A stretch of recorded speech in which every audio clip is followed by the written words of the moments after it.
Alright guys, we're going to be installing some doors and windows, and we're going to be flashing all the openings with Prosoco Fast Flash roller grade version. In the past I've used the gun grade version, and for that you use a sausage gun and you spread it out and it's a lot thicker. I'm hoping that this will go a lot quicker.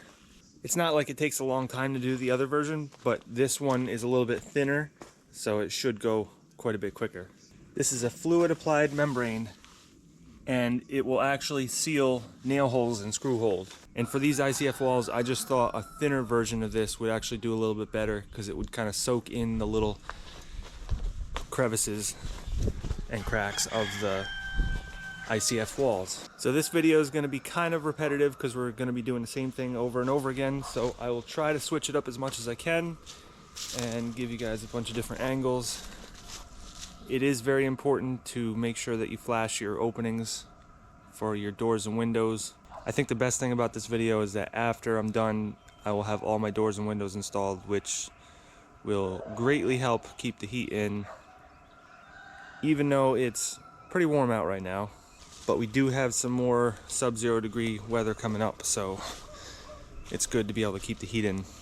So a lot of these windows I need to take down the bracing to get to them, so we're gonna have to do that in conjunction with what we're doing with the Fast Flash and installing the windows.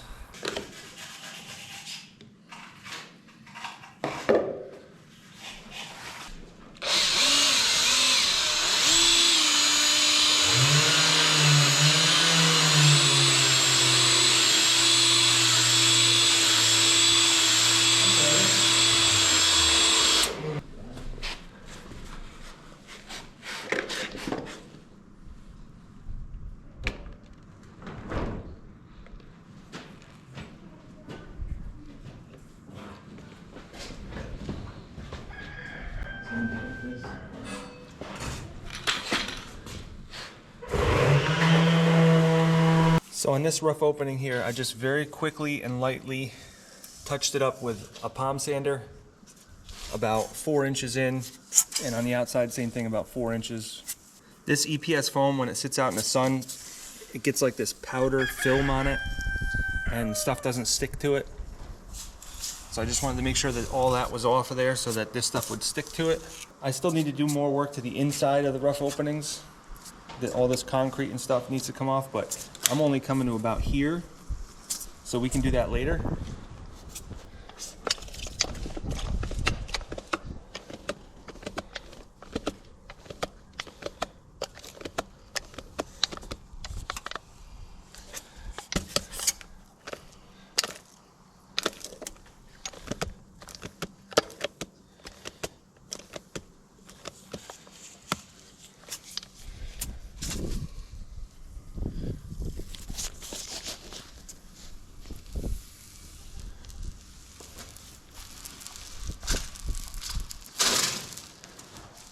It definitely fills in the voids better than I thought.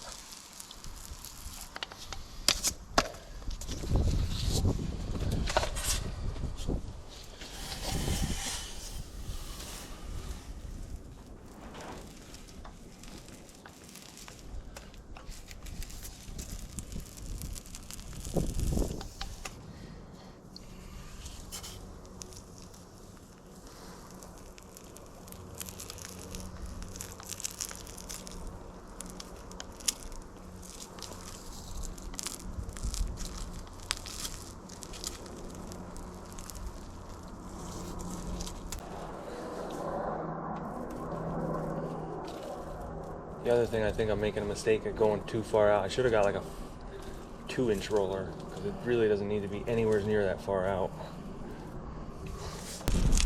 This is really thick. I wonder if heating up that thing would be a lot better.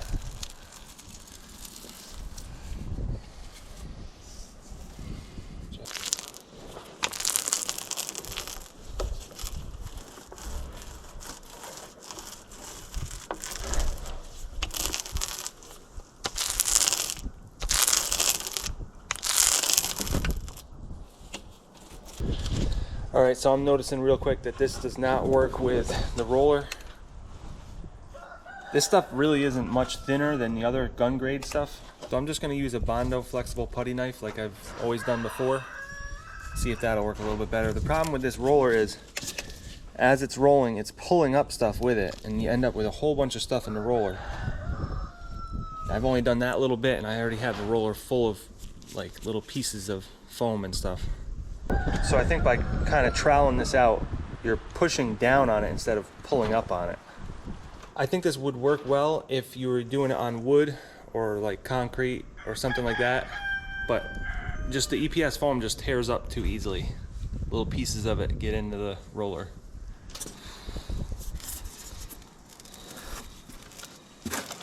Yeah, that's definitely a lot better.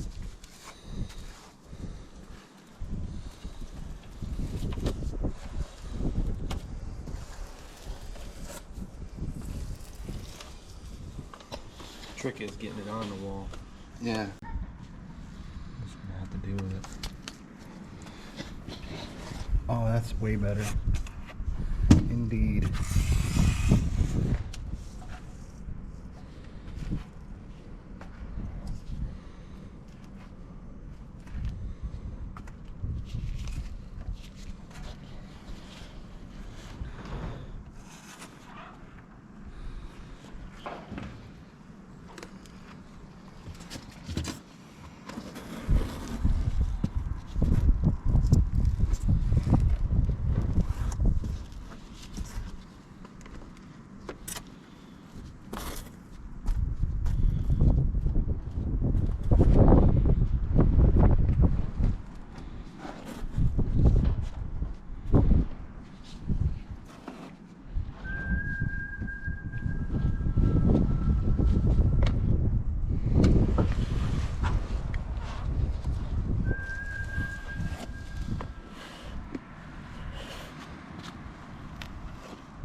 Perfect.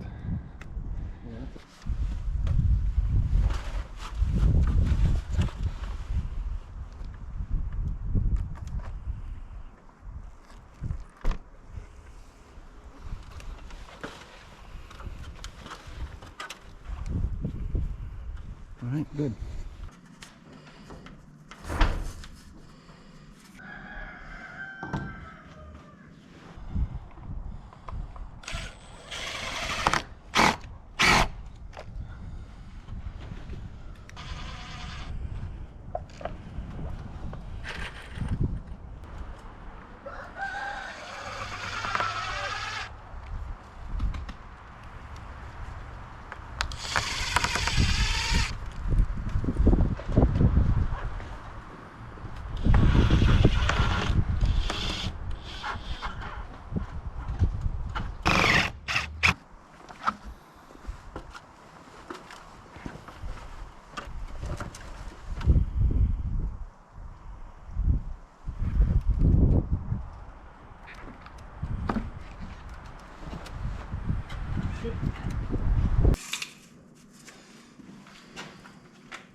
birthday today. Oh, yeah. President's Day.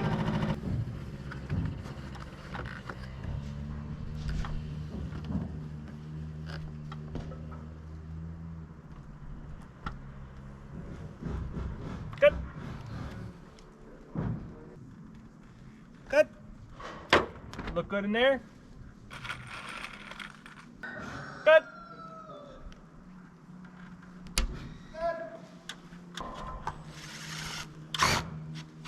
Good.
Can you just hold that?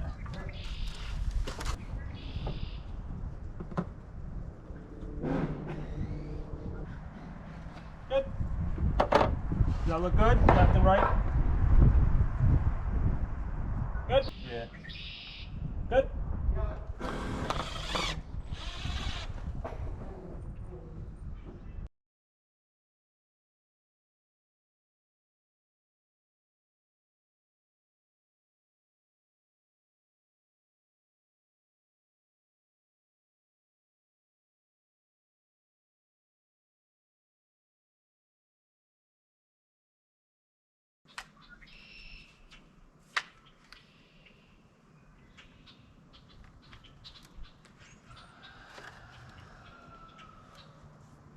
Good.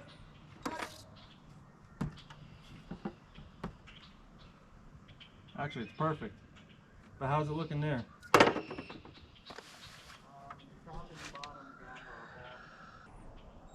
Good.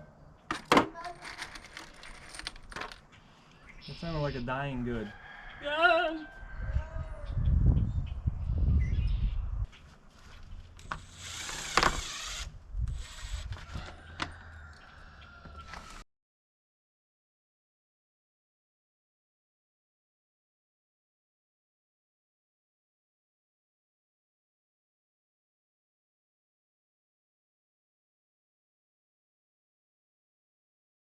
Bench.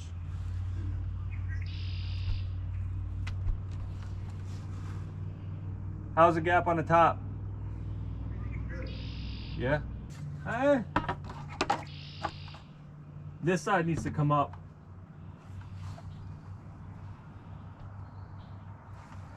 Needs to come up that much. That's good.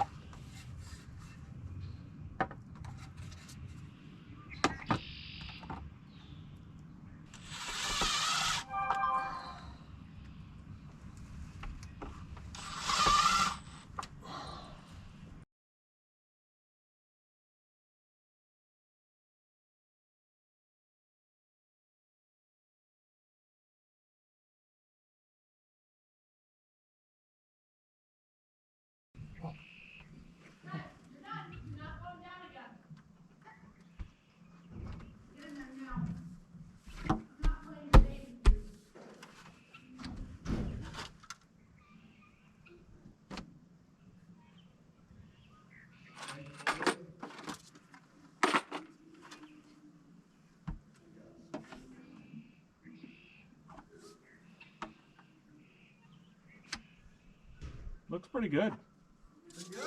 Yeah. How about you?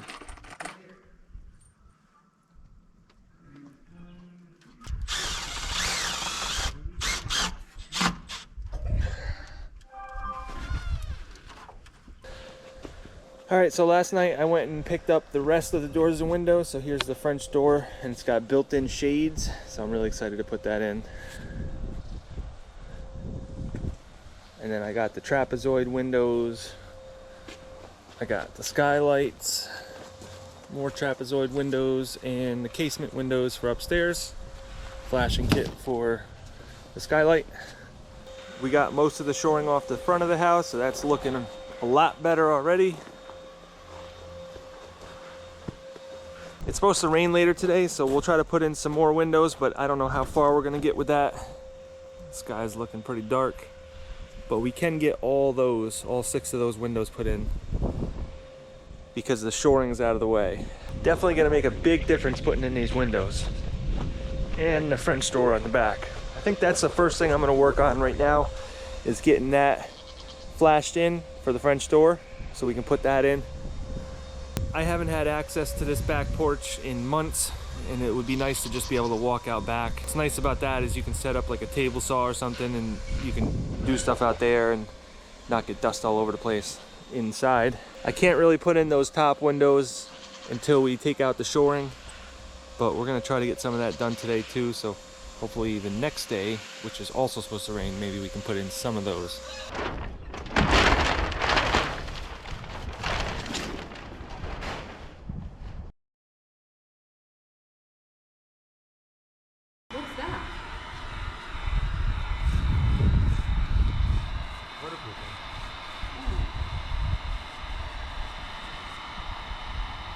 I would just get this surface heated up, that way it'll evaporate better.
This way.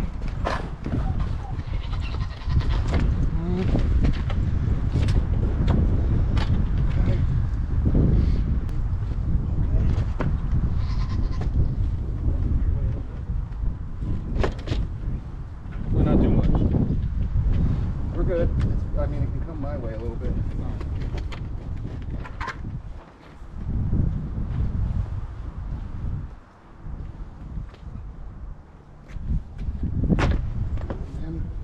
I'm good over here.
All right, so we're up here doing these trapezoid windows, and these two on the end, when I put these build bucks in here, I didn't realize that the glass company couldn't make this end that small. it was like 2 inches too short. They couldn't make it that short on this side. So this is a 7 pitch here, or 30.5 degrees, or 30.25 degrees, or whatever. So I just had to make the rest of the window, and it's basically just cut short, like right here. So the good thing is, all I got to do is fill that in with foam. I could just use the Great Stuff foam and just fill it in. So when I put this window in, it's going to be short here, but that's no big deal. The 1 or 2 screws that you'd put in this side are not going to really do much anyways, so we'll just fill that in with Great Stuff foam. And it's going to be the same thing with that one over there. I got the telehandler and the boom lift here to try to make this as quick and easy as possible. The one thing I do want to make sure is that all the bottoms of these line up perfectly. It's not like you'd ever really see it because you can't really look down the side because there's nothing but overhang there. And I'm not going to have siding, which is another place that you would see if they're not perfectly aligned with each other. Like if you had a double 4 vinyl siding going along, you could see if one was like a 1/2 inch higher than the other based on the siding. But since this is going to be a stucco finish, you'd really never even see it. But we're still going to try to get the best we can.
What the hell?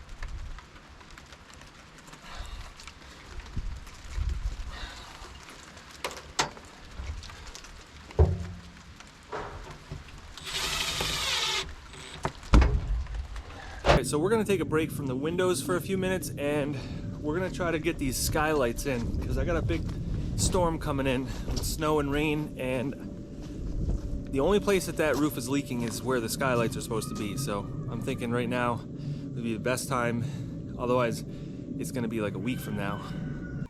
So remember, this roof kind of got away from us. There was too much accelerator in it. I used 1% and it was setting up before we were even done screeding. So it's pretty rough around here, but it's not a problem. We're just gonna put the cement all around it and then paint it and it'll be fine. So the whole goal was to be able to use this buck to screw the flange from the skylight into. And then I got a shingle flashing kit for it, simply because the shingle one was like $100 and the one for a metal roof or a flat roof was like, I don't even know, it was like $400 per flashing kit. It was crazy. And the only thing I think I really need from the flashing kit is the apron that goes on the top. just because it's bent in like several different directions, but it's also sealed up. I could probably duplicate it myself, make it out of aluminum, but I just didn't want to try for like $100. I just got the whole flashing kit. I probably won't use any of the step flashing. Maybe I'll use the bottom apron, but I'm not sure. Okay. We had some wild geese land in that pond, and the goats are like right next to them and they don't even care.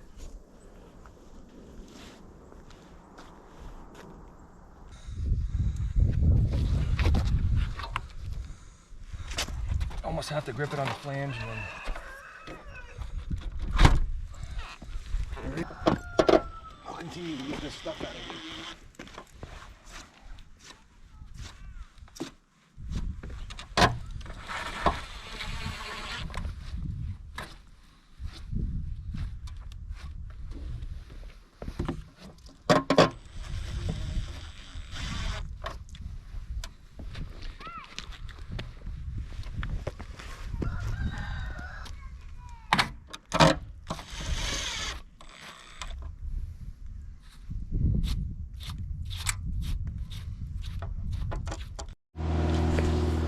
Alright, so the plan here is I'm going to use this elastomeric paint, Semco liquid membrane. So the first thing I'm going to do is paint this section right here and then put the fabric on top of it and then paint some more so that this is waterproof here. And I'm going to paint all the way up to here, get this all waterproofed in. Then I'm going to take this, lay a bead of silicone on this, and then put that on there. And then on top of that, I'm going to lay some more of that Semco membrane here and the fabric, and then another coat on top of that. But before I put this piece on here, what I really need to do is bend up a piece of coil stock, aluminum coil stock, to go out a little bit here and up the side here. That will take the place of the step flashing, and I'll tap con that into there and do the same thing. I'll waterproof this, and then I'll put that on top with a bead of silicone, squish that down, put some tap cons into that, and then that comes up underneath this little rubber piece right here. And then there's the counter flashing that I have over there that goes over top of that. And I'm gonna mix up some Cementol because these spots here are a little bit too rough. It's a little bit hard to waterproof that the way it is. So I'm gonna smooth that out first with the Cementol. It only takes a few minutes to dry, and then I'll immediately put the Semco membrane on top of that. So I think I got it all figured out, and I'm very happy with the way this is gonna work out. I can guarantee this is not gonna leak, but we'll find out. We'll find out in a few hours here. And all this stuff should dry very quickly. I'm gonna bring the heat gun up here to dry even quicker, just in case it starts doing something stupid here.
got it coated all the way around here. Just waiting on that to dry. It should only be a few minutes. Is that big fat brush? Oh, it's over there.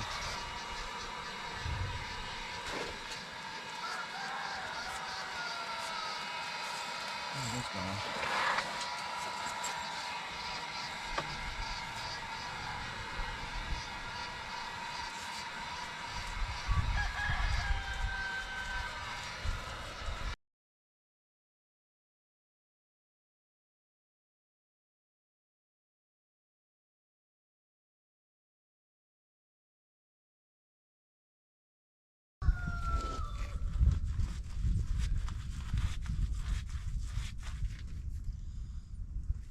Hopefully you got enough in that sucker. Oh yeah, we got plenty.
So it's snowing outside. It's pretty cold. It's warm in here. It's late at night. I want to get stuff done. Here, let's check this skylight out. Full of snow.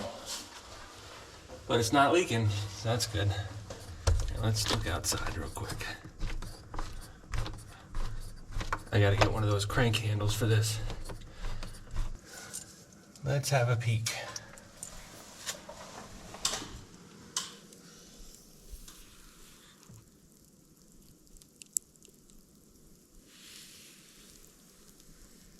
Yep, still snowing. A little bit of freezing rain. It's all good though. These lights are amazing. A lot of power in this little light. So the one wall that's got the most action going on and kind of determines most of the other walls in the second floor of this house is going to be that wall right there. To give you a quick layout, that's the bathroom there.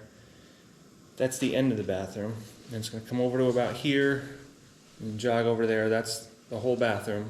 So you got the toilet there, you got the tub there, and the vanity is right there. And then this wall comes over like this, and inside of this wall is the plumbing for washing machine and dryer stacked up. So when I was pouring the concrete for this second floor, the edge right there didn't exactly get enough attention, and it ended up as a low spot in a bunch of places. So what I did is take some self-leveler, and I just made a little form on the left and right, and I just poured that until it was all flat. In general, this whole little area, because there was these little foam knockouts, I wasn't able to really screed it, so I kind of was guessing when I was floating it, and the guess was a little bit off, like 3/4 of an inch off or so. So what I ended up having to do was make this little spot right here around the toilet where everything is leveled out. And since this bathroom is going to get some tile, I'm going to use some self-leveler on the whole bathroom just to make sure, because it's definitely not perfect. And when I lay tiles, especially big tiles like I think I'm going to put in this bathroom, like a 12 by 24 or even a 24 by 24 tile, you got to make sure that the floor is super flat before you start.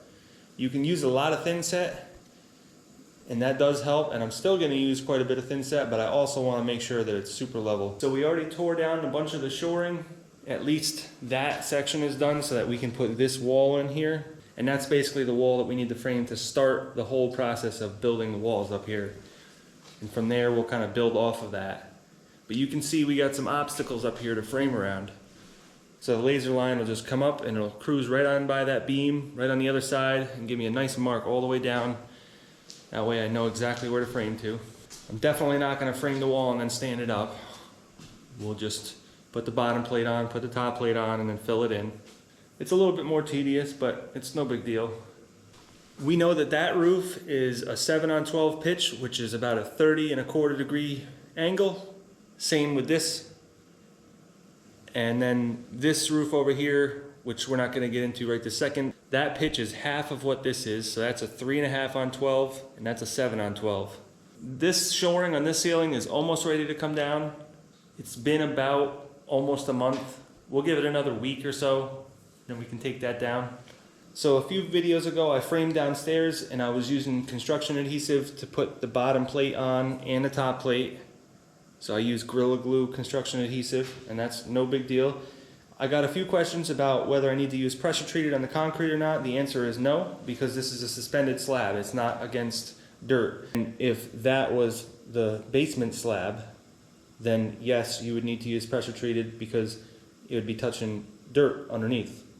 You can also put a vapor barrier underneath instead of using the pressure treated. But it doesn't make sense to do that because I have radiant heat, so I wouldn't want to put Tapcons through the concrete unless I knew exactly where those tubes were, which you can do. The reason I did this around where the toilet's going to go is that way I can set my flange here and get my plumbing going without having to self-level the whole bathroom. So all I did was take some of that Gray Stuff expanding foam and I just sprayed it on the floor like this. Figured out exactly how high I want it, judging by the highest point in the room, and then poured it in there and left it alone. So this right here is just to keep that self-leveler out of the hole, and it forms a nice little hole that you can fit the toilet flange in, and just underneath that's a 3-inch pipe. So now I can pull this out of here and there's a nice clean hole that I can attach my toilet flange to and put some Tapcons in. The Tapcons will go through the self-leveler into the concrete, but it was pretty rough right there because I had a knockout that was not exactly the right size. So obviously this would have been much easier if this was a wood floor, but that's not the case, so there's no reason to even compare to it. Just sort of make these little accommodations and move on.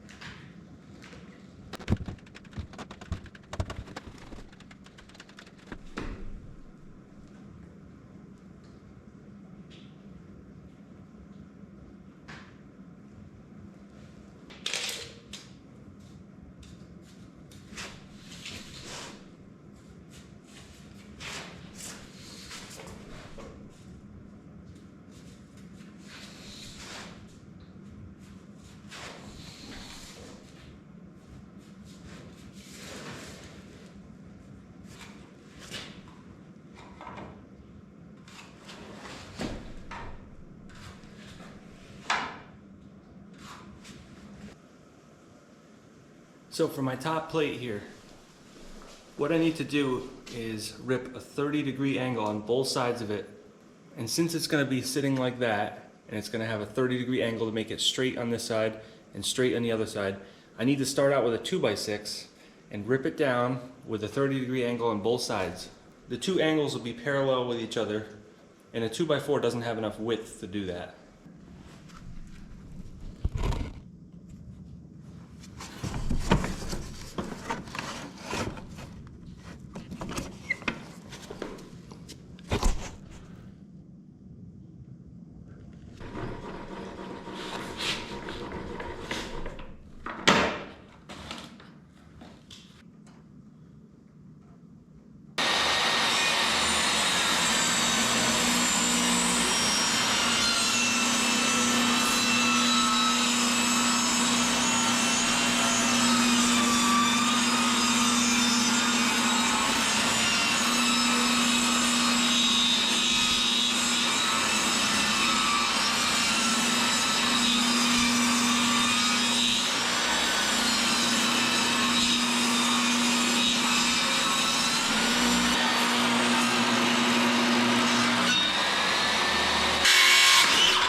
So I've showed you guys these in past videos, and these are basically a spiral piece that goes into the foam, and then you can connect to it on the bottom.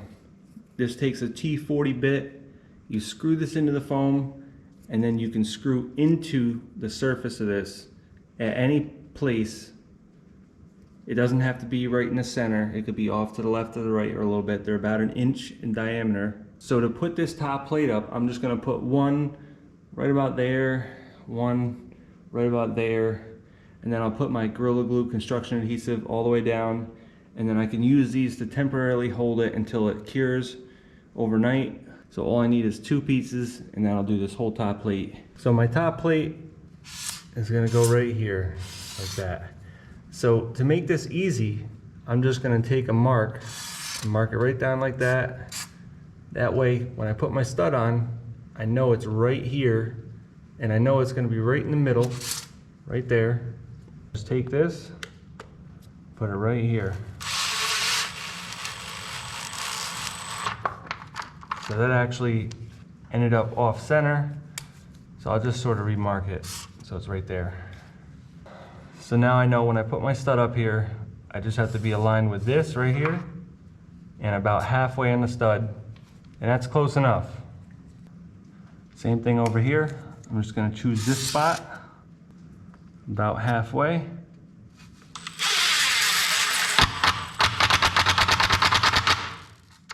That one actually ended up on the mark.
All right, so I'm all done with the framing up here. So let me explain what we got going on here. So this is the hallway.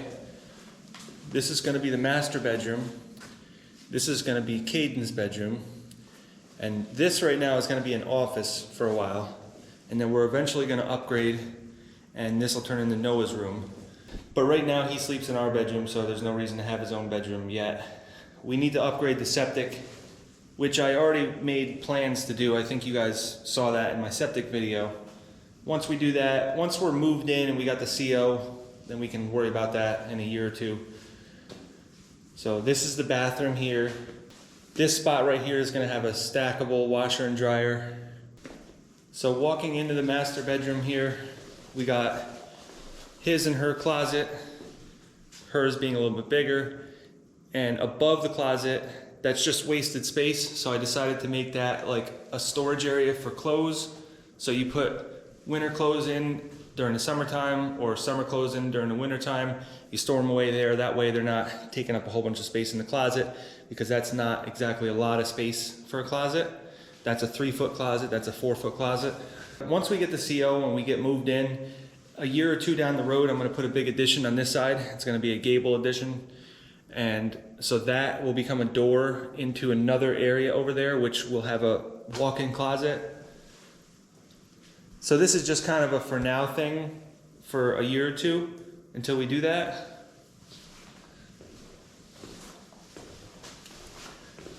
So in Caden's bedroom here, you walk in and this is gonna be his closet here. And then here's the closet to the office, which is gonna eventually be Noah's closet. And so above Caden's closet, I just have it open like that.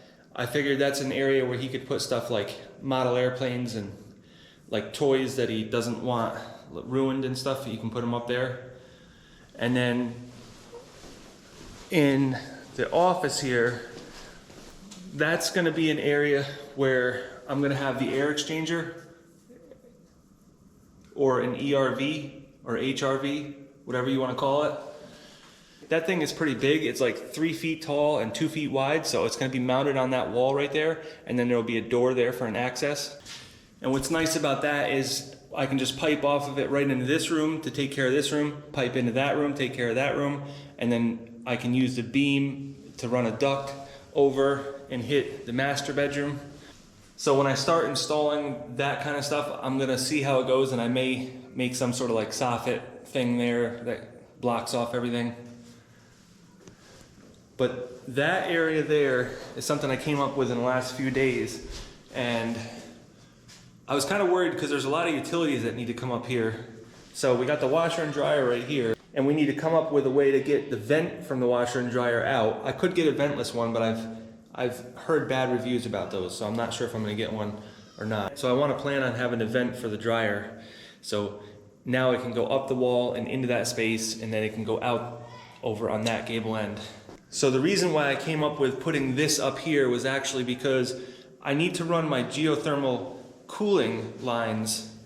And so I need to come up from the floor, from the basement, I need to come up the first floor, and then the second floor, come up here, and then I need a way to get it somewheres. And then I didn't want to home run each unit, so I'm gonna have 3 units, one for each room here. And instead of running the PEX line, which needs to be insulated, so it's a lot more than just a PEX line, I'm gonna actually run a 3/4 PEX line that's insulated, just 2 of them, send and return. And I'm gonna run it up to here and put a manifold up there, and then branch off there into each room. So there's a bunch of different things that this is actually doing, and that's one of them. The other thing is, you'd need to do a lot of crazy details to go around those beams up there to make it look good. So this will all be sheetrocked in and taped and painted and stuff, and then there'll be a door there. So that makes it nice and easy, instead of having to fool with all that stuff there where the 3 beams come into one place there. So now the only thing I have to worry about is that beam right there. This beam is just behind that corner. That beam is just behind that corner. So in this hallway, I don't have to deal with those beams, just that beam. So with geothermal cooling, you need a fan coil unit. You can't use the radiant heat tubes in the floor. So from up there where the manifold is, it's gonna be real easy to pipe in these units. So I'm gonna use these wall units, which are very similar to like a mini split unit that goes on a wall. It looks exactly the same, except you just got 2 pipes going into it that are bringing water in and out of it.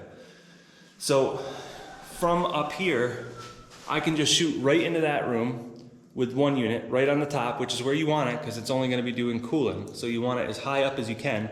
So 1 goes in there, 1 goes in there, and then 1 goes right there. So it's real easy to pipe it in to that manifold that's going to be up there. It took me a little while to think of this because there's a lot of different things going on, and with steel beams and concrete walls and concrete floors, it's just a little bit more complicated.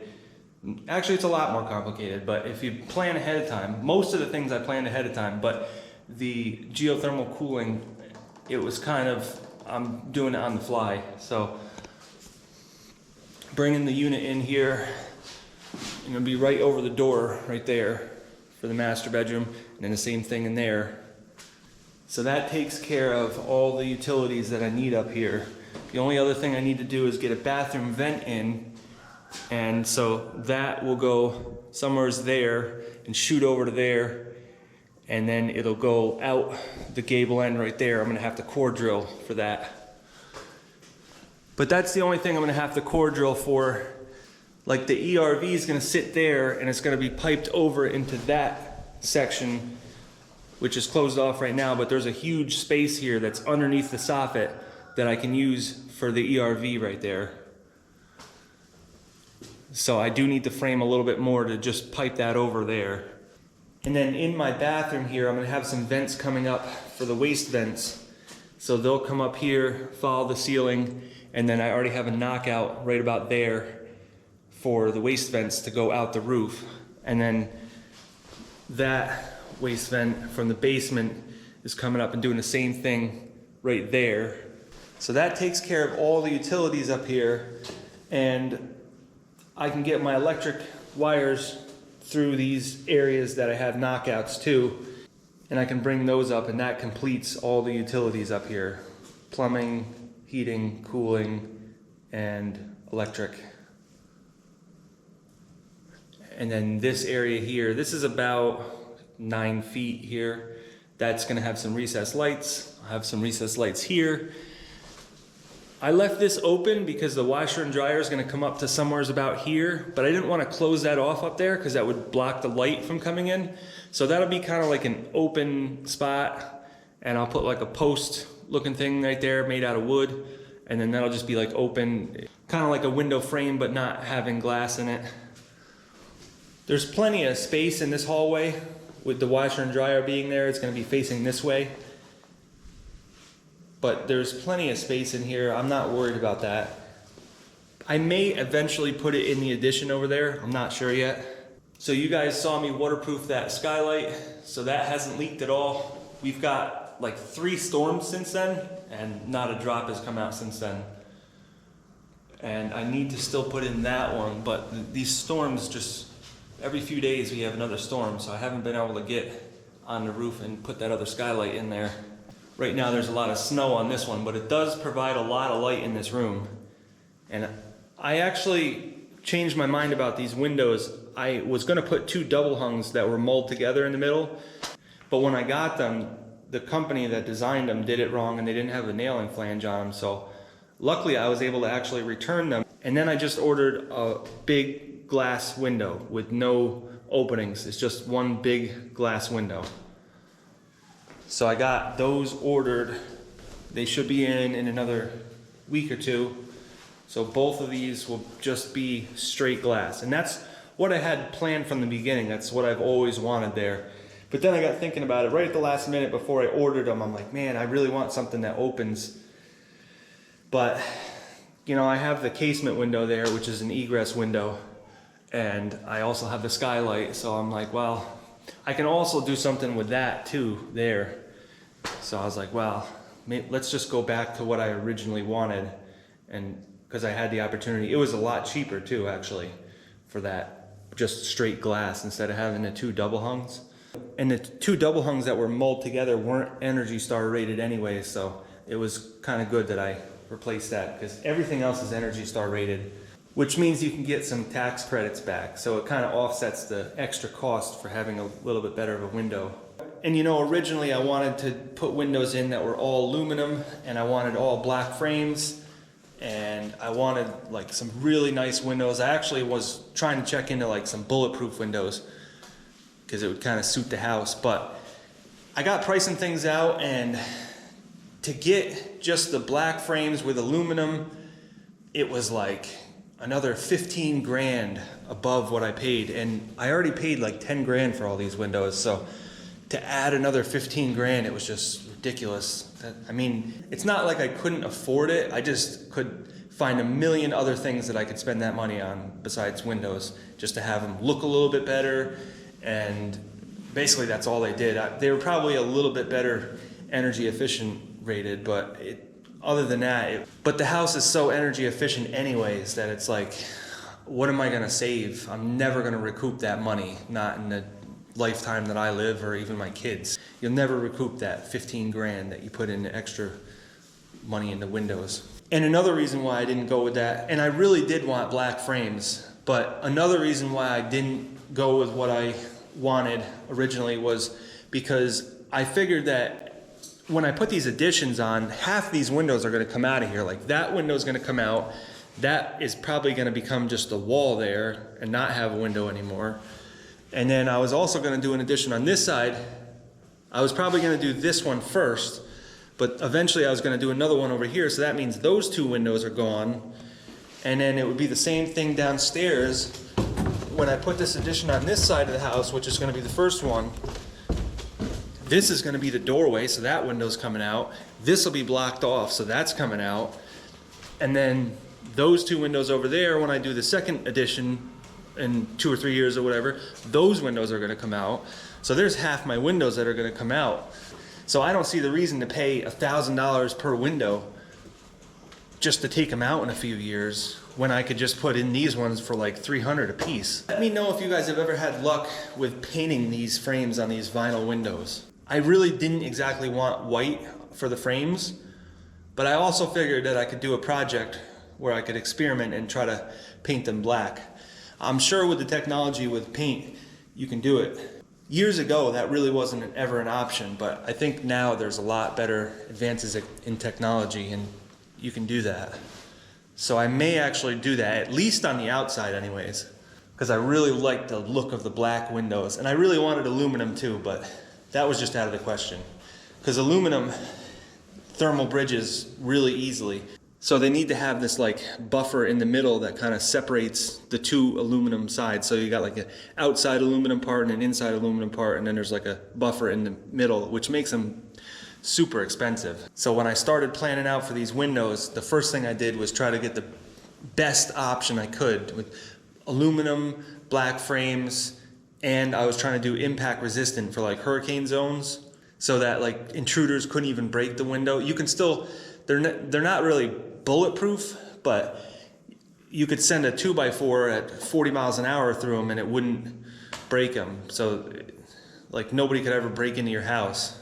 But once I started digging in deep, I found that it was very hard to get all the options that I wanted and still have impact resistant. Like it was very hard to even get a double hung window that was impact resistant. And then add on a black aluminum frame, it was like almost impossible to get that. And I did find one company that would do it for me, but it was like $2,000 per window. And I was like, man, that's just, there's no way. I can't justify that. So I did have to reorder a few of these windows. I put this one in here. This is a casement window. And this is the bathroom, so I put this one in. But I got 3 other ones that were matching for that for in these bedrooms, which this is not a bedroom right now, but it will be eventually, so I wanted to make sure that that was egress rated. But the problem was, when I got them, they weren't egress rated. So when you open it up, because this hinge comes in like 8 inches on this side, what's left here isn't enough for egress. It's like 24 inches that way and 31 inches tall or something, which equaled like 5 square feet. And when you're on a second floor, your egress window needs to have an opening of 5.7 square feet. And that's from here over, not counting this spot right here, because the object is that a firefighter needs to be able to get in and out of this window with all his gear on. So this is not an egress window, but this is a bathroom, so it doesn't matter. So I put this one in, but I had to reorder the 3 other casement windows, and they had an option where the hinge was over here. It was the same size window, same window, just the hinge was over here, and it was double the price too. But luckily I was able, because they made a mistake, luckily I was able to return those other ones. But it brought it from a $400 window to an $800 window just to have the egress option. It's crazy, but you gotta do it. The most efficient way to have an egress window is to have a casement window, because the whole window counts. They do have some European style windows, like double hungs, that have an option to not only open up like this, but they also like hinge on the top and hinge on the bottom, and some of them hinge on the side, so that the whole thing opens to count as egress. But again, those are like $1,000 a piece and up. I do really like the look of casement windows though, because you don't have that frame going across the center like you would a double hung. So it's a nice open glass. It just makes it look like it's a lot cleaner. I did have a few comments with people saying that I didn't put enough light in, but I really think I have plenty of light. I don't like windows that go down to the floor. I never have. It makes the spot totally useless. So for an egress window, the requirements are 5.7 square feet of usable space, which on a double hung would only be half of it, or actually less than half, because the frame doesn't come up exactly all the way. 5.7 square feet, it needs to be at least 20 inches wide and at least 24 inches tall, but it has to also equal 5.7 square feet. And it has to be no more than 44 inches off of the ground to the opening. So that would be like right here. So I designed all these windows to be just at 44 inches for the first floor and the second floor. The first floor doesn't matter because it doesn't need to be egress, but the second floor I made it exactly the same, which is it would be 44 inches off the ground.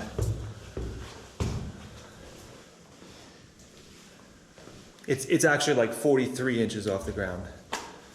But those are the requirements for egress windows. So down on the first floor here, this French door is really kind of neat because it's got built-in blinds, which is really nice. If you've ever had French doors and you want shades on them and then you add them on afterwards, it's a real pain because every time you open a door, it's like flopping back and forth in the wind and stuff, and it's really annoying. So having them built in like this is really nice. And now you can just go like that. You can go like this to open it. You can go down with the shades, up with the shades, or you can just go all the way up like this. So that's really nice. As soon as the weather gets a little bit better, I'm going to go out there and build the railings.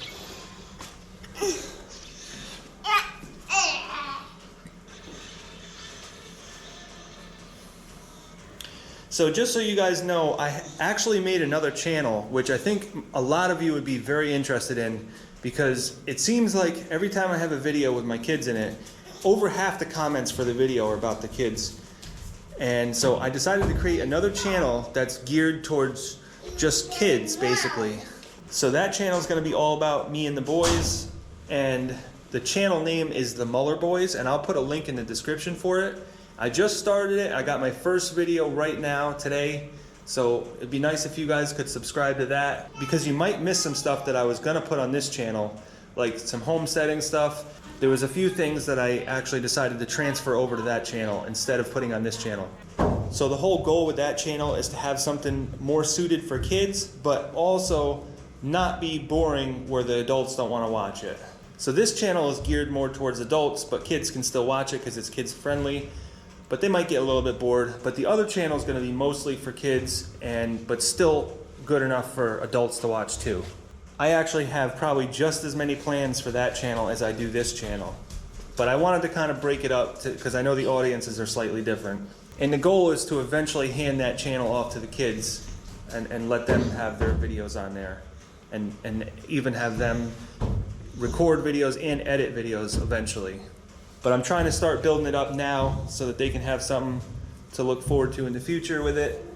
And 2 years ago, I did a lot of homesteading videos. A lot of people really like those videos, and I'm gonna do a lot more this year, but I'm gonna put it on that channel. You know, I've never asked you guys to subscribe to my channel, but I'm just gonna ask one time to subscribe to that other channel, and that's it. I won't ask again on any of the future videos coming up on that channel. So like I said, that channel, the name of it is the Muller Boys, and I put a link in the description, so hopefully I'll see you guys on that video. And I'm putting it out right now with this video so that you can see them at the same time. And I'll catch you guys on the next video where I'm doing some more utility work upstairs, plumbing and electric. And I also have a few other neat little projects. Some of them you guys have been hounding me for a while with some machines that I need to do some work and some upgrades to. So I'll see you guys on those videos.